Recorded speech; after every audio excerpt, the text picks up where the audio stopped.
So I've always been a big believer in getting the correct contact and achieving the correct low point and forward lean of the shaft. Now, I discovered this exercise from Ben Doyle going back, oh God, about 20 years ago.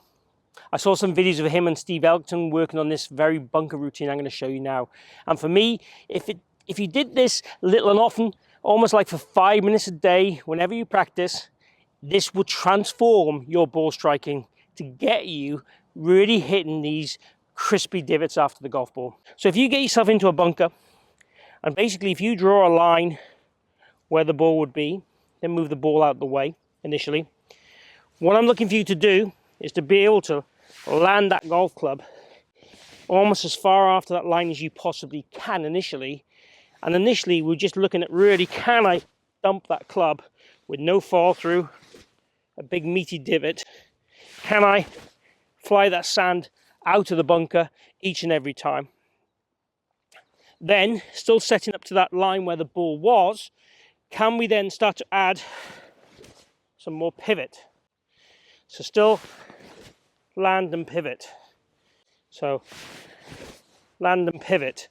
And that gets us starting to develop this into a more full swing pattern. Once we've got the feeling of the land and pivot, then about heart to the sky. And it gives you a great sensation of hitting the ground in the same spot every time. That consistency, can we do this consistently well every time? Can we make this part of our dailies? Can we make this part of our vitamin routine that we would take every day or every week to make us healthy and good at contact? Let's add something else to this. So if we look then to develop the backswing as well, again setting up to the line, if I flick some sand out in the backswing, that's going to start to give me the correct kind of hand path, the loading of the wrists, and the delivery of the low point in the correct spot. So we're kind of loading and delivering, and then also we can try and add some force to that by really trying to propel the sand out the bunker. And the line in the sand tells us where we're striking basically the ground in terms of a normal golf shot each and every time.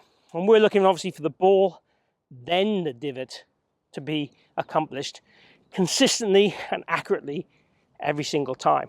So doing this task gives you the feels for how then you will go ahead and produce a normal golf shot, just like this. So we've done the bunker exercise. The key then is to try and come to the range straight away. So ideally you use the practice bunker, come to the range straight away, and try and feel you're going to do exactly the same shots here. We're not going to go as exaggerated as just the kind of stop shot, but we're certainly going to go the kind of punch and pivot. So if I go now and try and do a punch pivot,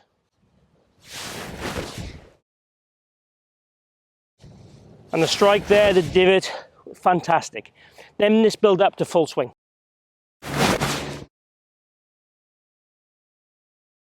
Dead straight, nice divot. The divot's obviously getting shallower the more I put the fall through on it, because I'm turning and extending and the handle's coming up. But what we're getting there is a sensation of that ball and turf and that crispy strikes, and that consistency within that is the key thing.